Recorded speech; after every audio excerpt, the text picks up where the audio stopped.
Sekedar saja dari seorang yang karena kebudayaan diberi nama Muhaimin Faisal. Hakikat hidup saya sebenarnya adalah proses penyadaan diri. Sebagaimana kita diajari la ilaha sebelum illallah. Karena itu saya senantiasa menghindar dari upaya-upaya untuk eksis. Pada episode-episode akhir kehidupan, kita tidak akan kuasa untuk menghindar dari sebuah kenyataan bahwa sesungguhnya yang kita butuhkan adalah esensi, bukan eksistensi. Tetapi hakikat dan syariat senantiasa melahirkan peradaban. Peradaban inilah yang membuat orang tertarik atau ditepikan dalam pusaran keteguhan pikiran, keyakinan, dan sikap hidup. Saya ini muallaf terus-menerus, sehingga tiada hentinya untuk memohon ihdinas siratal mustaqim.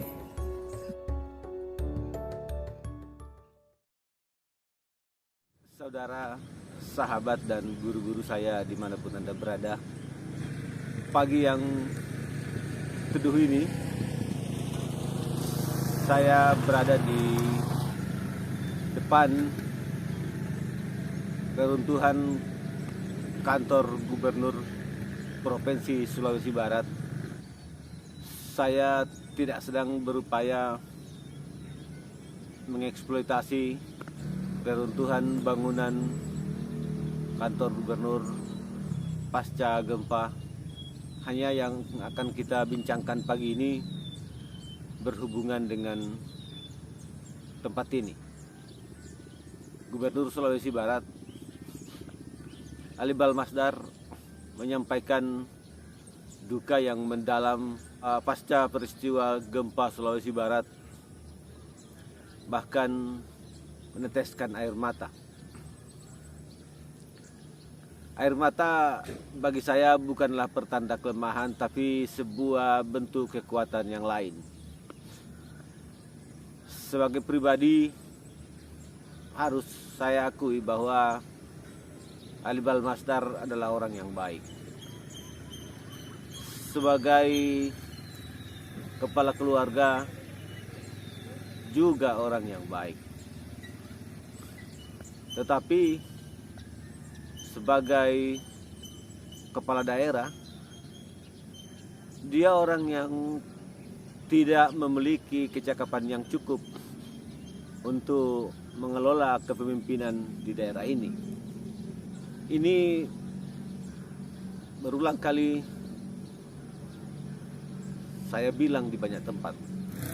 Karena itu orang-orang yang ada di lingkar dalam Pak Gubernur atau para pejabat yang menempati posisinya masing-masing seharusnya punya suplai gagasan yang cukup untuk menambal beberapa hal yang sama sekali akalnya tidak cukup lebar untuk menjawab beberapa persoalan. Kalau kembali ke soal air mata untuk menyatakan duka mendalam, mudah-mudahan ini tidak paradoks.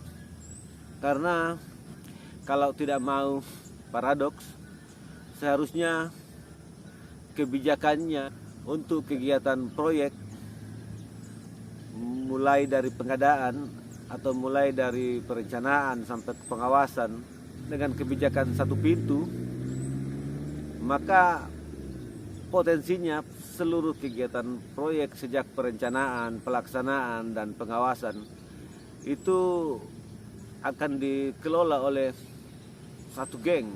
Sementara bangunan-bangunan di Sulawesi Barat, termasuk yang ada di belakang saya sekarang ini, menurut hasil riset kawan-kawan arsitektur, itu lebih dominan disebabkan oleh kegagalan arsitektur.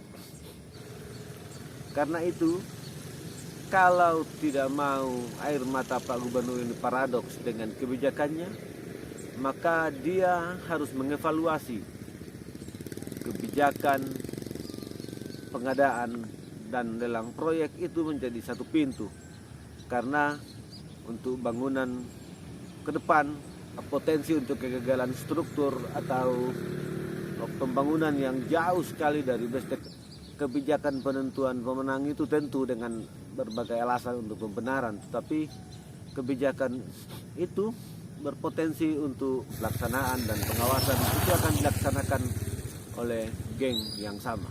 Beberapa bangunan pemerintah di Sulawesi Barat kabarnya akan diratakan dengan tanah karena sudah tidak layak untuk dipakai, termasuk kantor gubernur dan kantor DPRD Provinsi Sulawesi Barat yang ada di sebelah bangunan ini. Daerah ini diurus dan dibangun dari pajak yang dibayar oleh rakyat. Kita tidak ingin terus-menerus mengulang hal yang sama, membiayai sebuah kegiatan yang berulang yang seharusnya bisa dialokasikan untuk kegiatan yang lain karena kesalahan teknis dari manusia dan ketidaklebaran cara berpikir. Tidak di sedikit tempat dan tulisan saya selalu menyatakan bahwa Pak Ali Balwasdar ini adalah pribadi yang baik, tetapi baik saja tidak cukup untuk menjadi seorang pemimpin. Dia butuh pengalaman empirik, dia butuh pengetahuan yang luas. Demikian saudara sahabat dan guru-guru saya. Terima kasih. Sampai jumpa di lain waktu dan kesempatan, tentu dengan tema yang berbeda. Assalamualaikum warahmatullahi wabarakatuh.